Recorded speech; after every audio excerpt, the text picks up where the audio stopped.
ሻሎም ሻሎም ውድና የተወደዳችሁ በመላ ዓለም የምትገኙ ቅዱሳን በጌታ በኢየሱስ ክርስቶስ ስም ሰላም እላችኋለሁ። ሰላም የሆነው ሰላምን የሰጠው የእግዚአብሔር ስም ለዘላለም የተባረከ ይሁን። ይህንን ቃል የምትሰሙ ቅዱሳን ለብዙዎች እንዲደርስ ሼር ኮፒ ሊንክ እንድታደርጉ በጌታ ፍቅር አሳስባለሁ። መጽሐፍ ቅዱስ ወደ ሮሜ ሰዎች ምዕራፍ 1 ላይ ከቁጥር 21 እንዲህ ይላል። ስለዚህም እግዚአብሔርን እያወቁ እንደ እግዚአብሔርነቱ መጠን ስላላከበሩትና ስላላመሰገኑት የሚያመከኙት አጡ። ነገር ግን በሐሳባቸው ከንቱ ሆኑ፣ የማስተውለውም ልባቸው ጨለማ። ጥበበኞች ነን ሲሉ ደንቆሮች ሆኑ፣ የማይጠፋውንም የእግዚአብሔርን ክብር በሚጠፋው ሰውና በወፎች አራት እግር ባላቸው በሚንቀሳቀሱ መልክ መስሎ ለውጡት ይላል። እዚህ ክፍል ላይ ስናገር እግዚአብሔርን እያወቁ ይላል። እግዚአብሔርን እያወቁ ይላል። ብዙ ጊዜ ብዙ ሰዎች እግዚአብሔርና ስለ እግዚአብሔር ሲወራ እግዚአብሔርን እናውቀዋለን ይላል። እግዚአብሔርን እናውቀዋለን፣ አውቀን ነው የምንኖረው የሚሉ ሰዎች ብዙ ሰዎች አሉ። እዚህ ክፍል ላይ ግን ስናገር እግዚአብሔርን እያወቁ እንደ እግዚአብሔርነቱ መጠን ስላላከበሩት ይላል። እንደ እግዚአብሔርነቱ መጠን ስላላከበሩት ይላል። እግዚአብሔርን የሚያከብር ሰው ለእግዚአብሔር እውነት ይኖራል። እግዚአብሔርን የሚያከብር ሰው ለእግዚአብሔር እውነት ይታዘዘዋል። እግዚአብሔርነትን የሚያውቅ ሰው እንደ እግዚአብሔር ቃል ይኖራል። ለእግዚአብሔር ቃል ይሸነፈዋል። ለእግዚአብሔር ቃል ይገዛዋል። ለእግዚአብሔር ቃል ራሱን አሳልፎ ይሰጠዋል። ምንድነው ምለው? ስላላከበሩት ነው ምለው።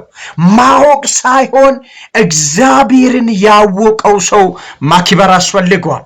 ለእግዚአብሔር ራሱን አሳልፎ መስጣት አስፈልጓል። የራሱን ፍላጎት ከማድረግ ይልቅ የእግዚአብሔርን ፍቃድ ማድረግ አስፈልጓል። ስለዚህ ምን አለው? ስላላከበሩትና ስላላመሰገኑት። ሰው እግዚአብሔርን አውቃለሁ ማለት ሳይሆን እግዚአብሔርን ማመስገን አስፈልጓል። ማመስገን የሚገባው ስናገኝ ነው አይደለም፣ ስናጣ አይደለም። በየትኛውም ሰዓት ላይ የእግዚአብሔርን አምላክነቱን እያሰበን፣ የእግዚአብሔርን አብሮነት እያሰበን፣ የእግዚአብሔርን መገኛት እያሰበን፣ የእግዚአብሔርን ጥበቃ እያሰበን ማመስገን አስፈልጓል። ከድቅድቅ ጨለማ እንድንወጣ አደረገው እሱ ስለሆነው እግዚአብሔር በልጁ ከድቅድቅ ጨለማ እንድንወጣ ከጠፈንበት መንደር፣ ከወደቀንበት መንደር በበደላችንና በጣታችን ምክንያት ሙታን ከነበረው መንደር ያወጣውን ክርስቶስ ማመስገን አስፈልጓል። ማመስገን የሚገባው ምድራዊ ነገር፣ ቁሳዊ ነገር፣ የሚጠፋውን ነገር ስናገኝ አይደለም። የማይጠፋውን ሕይወት ስላገኘን ነው። የማይበላሸውን ሕይወት ስላገኘን ነው። በምንም የማይቀየረው ሕይወት ስላገኘን ነው እግዚአብሔርን የምናመሰግነው። ከዛ ምን አደረጉ ነው ምለው? ምን አደረጉ ይላል። ምን አይነት ነገር ነው የሰሩት? ምን አይነት ነገር ነው የተደረገለት? ምንድነው የሆነለት? ምንድነው እየሆነ አለበት? በሐሳባቸው ከንቱ ሆነው ይላል። የማስተውለውም ልባቸው ጨለማ ይላል። ጥበበኞች ነን ሲሉ ደንቆሮች ሆኑ። ብዙዎች ጥበበኞች ነን፣ እናውቀዋለን፣ እንደኛ የሚያውቅ የለም፣ እኛ እናውቃለን ሲሉ ምን ደንቆሮች ሆኑ። የማይጠፋውን እግዚአብሔርን ክብር በሚጠፋው ሰውና በወፎች አራት እግር ባላቸው በሚንቀሳቀሱ መልክ መስሎ ለወጡ ትላል። የማይጠፋውን እግዚአብሔር ክብር፣ የማይበላሸውን እግዚአብሔርን ክብር በሚጠፋው ነገር፣ በሚበላሸው ነገር፣ ምድር ላይ በሚቀረው ነገር ምን አደረጉ? ለወጡ ይላል። እውነትን መለወጥ የማይችለው ማን ነው? ለእውነት የሚታዘዝ ሰው ነው። እውነት ውሸት የሌለበት ነው። እውነት እግዚአብሔር ቃል ነው።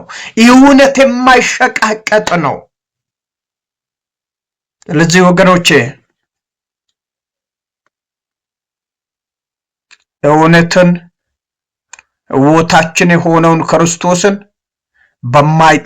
በሚጠፋው ነገር አንቀይር። ለእግዚአብሔር እውነት እንታዘዝ። ለእግዚአብሔር እውነት እንገዛ። ለእግዚአብሔር እውነት እንኖር። እግዚአብሔር እውነተኛ አምላክ ነው። እውነት የእግዚአብሔር ቃል ነው። እውነት ኢየሱስ ክርስቶስ ነው። ይህንን ቃል ስለሰማችሁ እግዚአብሔር ዘመናችሁን ሕይወታችሁን ይባርክ። በሕይወታችሁ ላይ በዘመናችሁ ላይ ድንቅና ታምራቶች ይሁን። የእግዚአብሔር ኃይል በኃይልና በስልጣን በሕይወታችሁ ላይ ይገለጥ። ከዚህ ሰዓት ጀምሮ ድንቅና ታምራት በሕይወታችሁ ላይ በኢየሱስ ስም ይሆንላችሁ።